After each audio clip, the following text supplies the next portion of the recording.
धन धन सतगुरु तेरे आसरा। अभी हम साक्षात्कार का जो चैप्टर है उसमें लगातार पढ़ रहे हैं, तो इसको लगातार सुनने की कोशिश कीजिए, तभी आपको समझ में आएगा।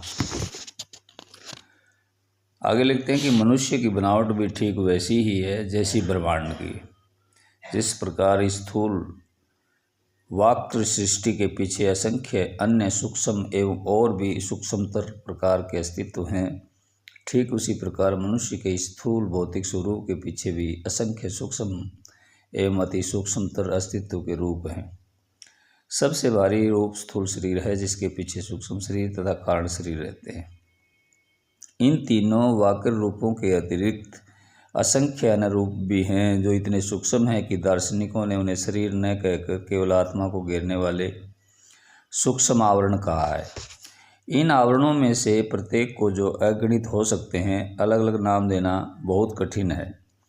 स्थूलतम से सूक्ष्मतम इन असंख्य रूपों के साथ इस भौतिक संसार में मनुष्य का अस्तित्व ब्रह्मांड की एक सत्य प्रतिलिपि की भांति अथवा ईश्वर की पूर्ण अभिव्यक्ति की भांति है, जो वक्रतम परिधि से अंतरतम केंद्र तक अथवा शून्य तक एक पूर्ण वृत्त के द्वारा प्रतिरूपित होता है।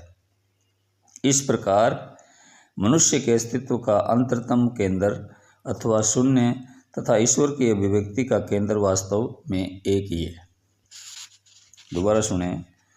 इस प्रकार मनुष्य के अस्तित्व का अंतरतम केंद्र अथवा शून्य तथा ईश्वर की अभिव्यक्ति का केंद्र वास्तव में एक ही हैं। ईश्वर साक्षात्कार अथवा आत्म साक्षात्कार का एक ही तात्पर्य है। विकास के नियमानुसार संपूर्ण जगत की उत्पत्ति उसी बिंदु शून्य से हुई, उसी प्रकार मनुष्य का अस्तित्व भी उसी बिंदु से विकसित हुआ। सृष्टि निर्माण के पूर्व केवल मूल तत्व था और आज का यह संपूर्ण दृश्य जगत अपने समस्त पदार्थों के वैयक्तिक वैशिष्ट्य को खोकर उसमें सूक्ष्मतम रूप में समाया हुआ था। पेड़ के छोटे से बीज की भांति केंद्र भी सूक्ष्मतम रूप में संपूर्ण सृष्टि को अंतर्निहित किए हुए था। अतः केंद्र उसी विस्तृत अभिव्यक्ति का, जिसे हम देख रहे हैं, एक अत्यंत लघु रूप था। इस प्रकार केंद्र अव्यक्त गतियाँ तथा अपने अति सूक्ष्म रूप में सृष्टि सभी एक इकाई के रूप में मिलकर समय आने पर इस व्यक्त सृष्टि का कारण बन गई। सृष्टि रचना के समय प्रत्येक वस्तु अपना अस्तित्व ग्रहण करने लगी। मनुष्य का व्यक्तित्व भी अपने अस्तित्व में आया। व्यक्तित्व की चेतना मानव की संगठना में बनने वाला प्रथम आवरण था। एक एक करके और भी आवरण बढ़ते गए एवं बढ़ने लगा और अंत में उसने अधिक स्थूल स्वरूप ग्रहण कर लिया। मन, इंद्रियां तथा वृत्तियां स्थूलता की वृद्धि में योगदान करने लगी। मन और शरीर की क्रियाएं संस्कार बनाने लगे। अंत में आज मनुष्य वक्र स्थूल शरीर एवं अंत सूक्ष्म शरीर तथा आवरणों सहित अपने स्थूलतम रूप में आ पहुंचा है। अब अस्तित्व की इस बाहरी स्थूल दशा से चलकर एक के बाद दूसरी सूक्ष्म दशाएं पार करते हुए हम सीधे केंद्र की ओर बढ़ते हैं। स्थूल शरीर से हम मन शरीर की ओर आते हैं, फिर कारण शरीर की ओर। क्रमशः प्रत्येक पग पर अधिक सूक्ष्मतर होते हुए हम अन्य आवरणों को पार करके आगे बढ़ते जाते हैं। इसके लिए आमतौर पर जो तरीके अपनाए जाते हैं उन्हें तीन भागों में बांटा गया है। एक है कर्म, दूसरा उपासना और तीसरा है ज्ञान। ये विभिन्न धर्मों तथा मतों के लिए सामान्य आधार प्रस्तुत करते हैं। सभी धर्मों में ये तीनों की जरूरत पड़ती है अगर हम रूहानियत में आत्म साक्षात्कार, ईश्वर साक्षात्कार के लिए लालायित हैं। तो इसके लिए प्रयोग में लाए जाने वाले चार प्रारंभिक साधन चतुष्ट के नाम से लगभग सभी में लगभग एक समान है। इन साधनों में प्रथम स्थान है विवेक। संसार में हम अनेक वस्तुओं को देखते हैं, किंतु जब हम उनके अस्तित्व के विषय में विचार करते हैं तो हमें ज्ञात होता है कि वे परिवर्तनशील है। जैसा कि हम साधारणतः कहते हैं कि वे माया के विभिन्न रूप हैं। इस प्रकार कारण का पता लगाने के लिए हम और गहराई में जाने को भीतर से प्रेरित होते हैं। तब हमारा ध्यान क्षणिक वस्तुओं से हटकर शाश्वत तथा अपरिवर्तनशील तत्व तक पहुँचता है। ऐसी दशा में सांसारिक वस्तुएं अपना आकर्षण खोने लगती हैं और हम एक प्रकार से उनसे अनासक्त हो जाते हैं। अनासक्ति से हमें वैराग्य की दशा प्राप्त होती है, जिसका चारों साधनों में दूसरा स्थान है। वैराग्य का दूसरा स्थान है। वैराग्य उत्पन्न होने के कुछ अन्य कारण भी होते हैं। उदाहरण के लिए, जब हम सांसारिक वस्तुओं के अत्यधिक भोग से ऊब जाते हैं तो कभी कभी उनके प्रति एक आंतरिक घृणा का अनुभव करने लगते हैं। ऐसी अवस्था में हमारा ध्यान स्वभावतः किसी उच्चतर आदर्श की ओर जाता है और हम अपने में ईश्वरीय विचार के जागरण का अनुभव करने लगते हैं। वैराग्य का एक दूसरा कारण यह भी है कि जब हम संसार की अविश्वसनीयता और विश्वासघात से घायल होकर निराश हो जाते हैं तो हमारा मन सांसारिक वस्तुओं से परामुख हो जाता है। जब हम अपने किसी प्रियजन की मृत्यु से शोकग्रस्त होते हैं तब भी असंतोष एवं विरक्ति की भावना उत्पन्न होती है, परंतु ऐसी परिस्थितियों में उत्पन्न वैराग्य बिरले ही सच्चा या स्थायी होता है। विषम परिस्थितियों के बदलते ही यह शीघ्र ही गायब हो जाता है। कहानी है कि एक व्यक्ति कबीरदास जी के दर्शन करना चाहता था। जब वह उनके घर पहुंचा तो मालूम हुआ कि वे अपने एक संबंधी के सौदा के लिए लोगों के साथ शमशान गए हुए हैं। वह व्यक्ति उनसे वहीं मिलने के लिए शमशान की ओर चला, पर चूंकि उसने उन्हें कभी देखा नहीं था, अतः इतने लोगों में कबीरदास को पहचानना उसके लिए कठिन होता। इसलिए लोगों ने उससे कहा कि वह शव के साथ जाने वाले प्रत्येक व्यक्ति के चेहरे के चारों ओर के प्रभामंडल को देखता रहे।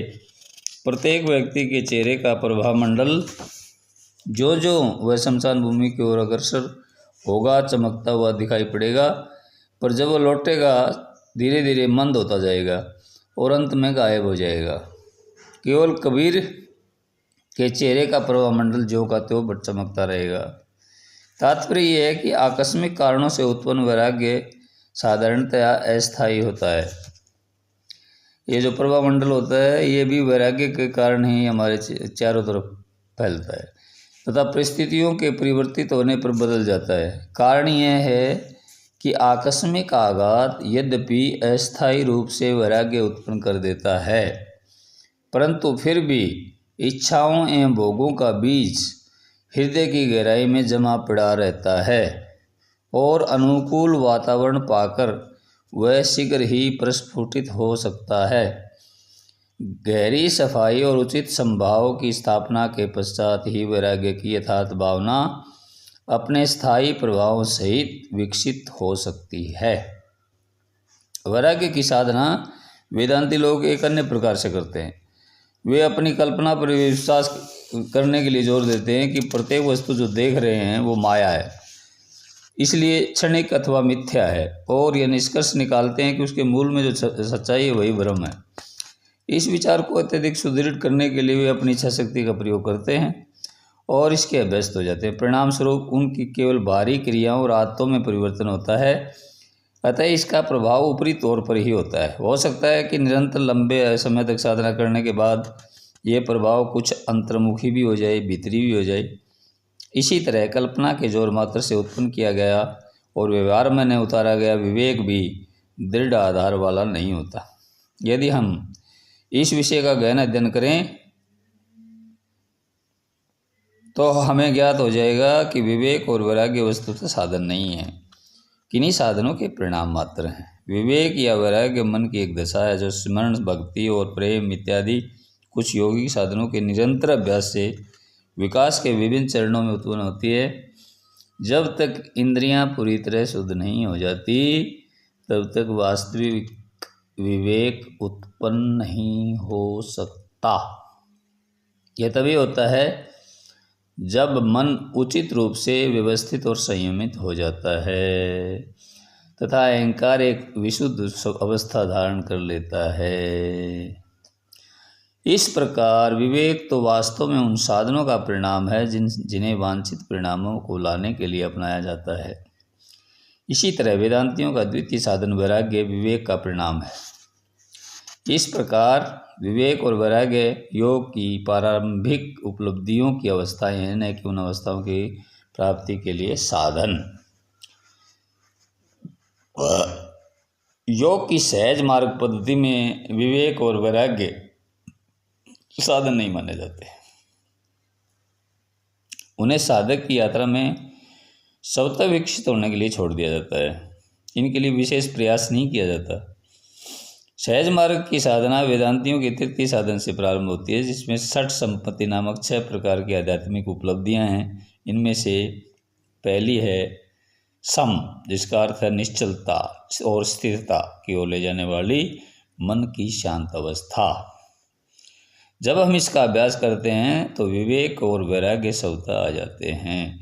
मेरी राय में वस्तुओं की अस्तित्वहीनता के अर्थ में वैराग्य की साधना करना अत्यंत कठिन है, क्योंकि इसमें एक नकारात्मक तरीका अपनाना पड़ता है और अपनी दृष्टि में आने वाली सभी वस्तुओं को छोड़ना और अस्वीकार करना होता है। यदि हम सकारात्मक दृष्टिकोण अपना लें अथवा एक ही वस्तु को सत्य मानकर सच्चे हृदय से उसमें लग जाएं, तो अन्य वस्तुएं अपने आप पीछे छूट जाएंगी और धीरे धीरे हम उनकी ओर से उदासीन हो जाएंगे। फलतः उनमें हमारा लगाव क्षीण होने लगेगा और हम सरलतम उपायों द्वारा वैराग्य की प्राप्ति कर लेंगे। इस प्रकार योग में पहली बात सदैव चंचल रहने वाले मन को सही रूप से व्यवस्थित करना है। मन असंख्य भाव एवं विचार उत्पन्न करता है, इंद्रियों एवं प्रवृत्तियों को प्रेरणा देता है तथा शरीर को क्रियाशील करता है। मन सारी अच्छाई या बुराई मन में उत्पन्न होती हैं। ऐसा नहीं कि बुराई उत्पन्न होती हैं, अच्छाई भी मन से ही उत्पन्न होती हैं। यह एकमात्र मन ही है जो हमारे भाव, विचार और आवेगों को संचालित करता है। विचारकों ने मन की वृत्तियों को 5 भागों में बांटा है। इनमें से पहली है क्षिप्त, यानी मन की क्षुब्ध दशा है, जिसमें भूख, प्यास, क्रोध, दुख की अनुभूतियाँ तथा धन एवं यश आदि की इच्छाएं सम्मिलित हैं। दूसरी है मूढ़ है, जिसमें प्रवृत्तियां मंदता, सुस्ती या आलस्य बढ़ाती हैं। तीसरी वृत्ति है विक्षिप्त, उस प्रवृत्ति से संबंधित है जो मन को पवित्र विचारों से दूर हटाती है, ध्यान के समय अनेक असंबद्ध विचारों को पैदा करती है। चौथी वृत्ति है मन की एकाग्र वृत्ति, जो हमारे ध्यान को एक ही वस्तु पर केंद्रित करने में समर्थ होती है। अंतिम वृत्ति निरोध है, जो मन की जटिलताओं एवं बाधाओं से मुक्त करके पूर्णतः आत्मतुष्ट दशा में लाती है। इस प्रकार मन की कितनी दशाएं हुई? 5। पहली हुई क्षिप्त, दूसरा हुई मूढ़, तीसरी हुई विक्षिप्त, चौथी हुई एकाग्र और 5वीं हुई निरोध। इस अंतिम अवस्था की प्राप्ति के लिए ऋषियों ने साधारण तथा सर्वविदित अष्टांग योग, यम, नियम, आसन, प्राणायाम, प्रत्याहार, धारणा, ध्यान और समाधि बताया है। सहज मार्ग प्रशिक्षण पद्धति के अंतर्गत हम योग की 7वीं पीढ़ी से प्रारंभ करते हैं। नीचे की 6 को हम छोड़ देते हैं, ध्यान से शुरू करते हैं। ध्यान का अभ्यास करने के लिए हम अपने मन को एक बिंदु पर केंद्रित करते हैं। इसमें ध्यान से पूर्व के यम, नियम आदि सोपानों की साधना अलग अलग नहीं ली जाती। जैसे जैसे हम ध्यान के क्षेत्र में बढ़ते हैं, उनका अभ्यास अपने आप होने लगता है। इस प्रकार इस साधना से हमारे समय एवं परिश्रम की काफ़ी बचत हो जाती है। सारांश में हम अपना अभ्यास वेदांतियों के तृतीय साधन की 6 संपत्तियों में से प्रथम अर्थात सम से शुरू करते हैं और अपना संपूर्ण ध्यान मन की उचित रूप से व्यवस्थित करने एवं सुधारने में लगा देते हैं। ये कार्य किसी योग्य गुरु की प्राणाहुति की शक्ति की सहायता से बड़ी सरलता पूर्वक संभव हो जाता है। इसमें ध्यान देने वाली बात है प्राणाहुति। जब हम अन्य वस्तुओं की उपेक्षा करके एक ही वस्तु अर्थात असलियत पर अपना ध्यान केंद्रित कर देते हैं, तो इंद्रिय निग्रह या दम स्वतः ही सज जाता है। अधिकतर ऋषिगण यही मार्ग अपनाते हैं। कुछ मार्गों में कर्म के द्वारा सम की प्राप्ति का प्रयत्न किया जाता है और कुछ में भक्ति के द्वारा। कुछ ऐसे भी हैं जो इन दोनों को अलग छोड़कर केवल ज्ञान के माध्यम से आगे बढ़ते हैं। वास्तव में कर्म, उपासना एवं ज्ञान की अवस्थाएं एक दूसरे से भिन्न नहीं हैं, अपितु परस्पर संबंधित हैं तथा तीनों एक साथ एक ही अवस्था में विद्यमान रहती हैं। उदाहरण के लिए, उपासना में मन का नियंत्रण ही कर्म है, मन की नियंत्रित दशा ही उपासना है और उसकी चेतना ज्ञान है। ज्ञान में विचार करने की क्रिया ही कर्म है, विचार की हुई वस्तु पर स्थित रहना उपासना है और उसके परिणाम की अवस्था ज्ञान है। इसी प्रकार कर्म में कार्य करने का निश्चय ही कर्म है, उसे क्रिया रूप में परिणत करना उपासना है और उसकी उपलब्धि की चेतना ज्ञान है। तीनों एक में ही रहते हैं, लेकिन हम इनको अलग अलग इसलिए किया गया है ताकि हमारे जैसों को समझ में आ जाए। इसलिए हमारी प्रशिक्षण पद्धति में ये सब बड़ी सफलतापूर्वक एक ही साथ लिए जाते हैं, जिनसे वैराग्य एवं विवेक वास्तविक रूप से स्वतः उत्पन्न होते जाते हैं। कोई भी अभ्यास वास्तव में निरर्थक है यदि उसका स्वाभाविक परिणाम विवेक और वैराग्य ना हो। विवेक का वास्तविक उदय तभी समझना चाहिए जब मनुष्य अपनी खुद की त्रुटियों और कमियों का एहसास करने लगे और तहे दिल से उसके लिए पश्चाताप करे। धन धन सद्गुरु, तेरा ही आसरा।